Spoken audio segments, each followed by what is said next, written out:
اللہ الرحمن الرحیم۔ السلام علیکم ورحمۃ اللہ وبرکاتہ۔ حضرت حنظلہ علیہ السلام کے قصہ کے بارے میں آج ہم اس ویڈیو میں جانیں گے کہ اللہ تعالیٰ نے حضرت حنظلہ علیہ السلام کو حکم دیا کہ وہ قوم بنی اسرائیل کو یہ پیغام پہنچا دیں کہ وہ اپنے خالق و ارض و سماء کی عبادت کریں اور بت پرستی چھوڑ دیں۔ یہ حکم پاتے ہی حضرت حنظلہ ہر روز شہر کے چاروں طرف دروازوں پر جا کر قوم بنی اسرائیل کو پکار کر کہتے کہ اے لوگو، اللہ تعالیٰ کو واحد جانو اور اسی کو پوجو، اسی کو اپنا معبود حقیقی جانو اور بت پرستی چھوڑ دو۔ اے قوم، شیطان نے تم کو گمراہ کیا ہے۔ اے لوگو، اللہ تعالیٰ سے ڈرتے رہو اور حقیقت میں وہی تمہارا رب ہے۔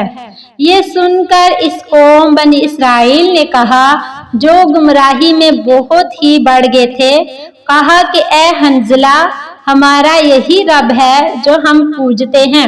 حضرت حنظلہ علیہ السلام نے اس قوم سے کہا، اے قوم، تمہارے باپ دادے بتوں کو نہیں پوجتے تھے تو تم پھر کیوں پوجتے ہو؟ کیا تم کو شرم نہیں آتی؟ خدا سے نہیں ڈرتے ہو؟ تم پر ضرور عذاب نازل ہوگا، جیسا کہ تمہارے آگے نافرمان لوگوں پر بلائیں اور عذاب نازل ہوا تھا، اور تم لوگ عذاب خدا برداشت نہیں کر سکو گے۔ ہر چند ان کو ہر طرح خوف دلایا، لیکن وہ ہرگز ایمان نہ لائے اور برابر تکذیب کرتے رہے، بلکہ حضرت حنظلہ علیہ السلام کو مار ڈالنے کے لیے مستعد ہو گئے، اور اس شہر کا بادشاہ جس کا نام تیفور ابن طیفانوس تھا، وہ 12,000 غلام اپنے ساتھ خزانے بے حد رکھتا تھا، اور لشکر بھی اس کا بے شمار تھا۔ اس مردود نے حکم کیا کہ تم لوگ حنظلہ علیہ السلام کو پکڑ کر مار ڈالو۔ ادھر حضرت حنظلہ علیہ السلام دن رات بام کثر پر چڑھ کر اللہ تعالیٰ کی دعوت پکار کر لوگوں کو دیتے تھے اور ان لوگوں کو راہ حق بتاتے تھے، یہاں تک کہ وہ تبلیغ میں اس قدر بڑھ چکے تھے کہ قوم بنی اسرائیل راتوں دن آرام نہیں کر سکتی تھی اور نہ وہ صحیح طور پر سو سکتے تھے۔ ایک رات آپ نے کہا، اے قوم بنی اسرائیل، تم سب بت پرستی چھوڑ دو، ورنہ کل تم پر عذاب نازل ہوگا اور تم پر مرگ مفاجات آ جائے گی۔ پس وہ لوگ چونکہ اپنی موت سے بے خبر تھے، وہ نہیں جانتے تھے کہ موت کیسی ہے، کیونکہ اس قوم میں 700 سال تک کوئی بھی نہیں مرا تھا، اس لیے وہ حضرت حنظلہ علیہ السلام کی بات پر یقین نہیں کرتے تھے۔ جب ان پر اللہ تعالیٰ کا عذاب نازل ہوا، یعنی ان پر جب عذاب الہی آیا، دوپہر کا وقت تھا اور اس وقت ہر آدمی اپنے اپنے کاروبار میں مشغول تھا۔ کسی کو کوئی گمان نہ تھا کہ عذاب الہی آج ہی آ جائے گا۔ اس عذاب سے ہزاروں آدمی واصل جہنم ہوئے، اور جو لوگ باقی بچے وہ اپنے بادشاہ کے پاس جا کر سوختہ دل ہو کر کہنے لگے، اے جہاں پناہ، آج مرگ مفاجات سے بے شمار لوگ ہماری قوم کے مر گئے۔ تیفور عقل کے مجہور نے ان سے کہا، یہ مرگ مفاجات نہیں ہے، بلکہ تم حنظلہ کے شور و غل سے دن رات سو نہیں پاتے تھے، یعنی کثرت بیداری سے گرمی نے غلبہ کیا۔ یہ موت بے ہوشی کا عالم ہے، وہ سب مرے نہیں ہیں۔ اگر تم آزمانا چاہتے ہو تو ان کو آزما لو، وہ اپنے آپ اٹھ کر بیٹھ جائیں گے۔ پس تیفور مردود کے کہنے پر ان گمراہوں نے ویسا ہی کیا، لیکن ان میں کچھ حس و حرکت نہ ملی۔ پھر بادشاہ تیفور سے جا کر کہا کہ آپ نے جو کچھ کہا تھا سو ہم نے کر دیکھا، لیکن ان میں کچھ حس و حرکت نہیں ملتی۔ بادشاہ تیفور بے شور ان لوگوں سے کہا، سچ ہے وہ مردے ہوں گے۔ پھر اس بادشاہ تیفور مردود نے ایک ایسا بلند خانہ بنوایا کہ 12,000 برج اس میں تھے، اور پھر حکم کیا کہ ہر برج میں ایک غلام ذرا پوشی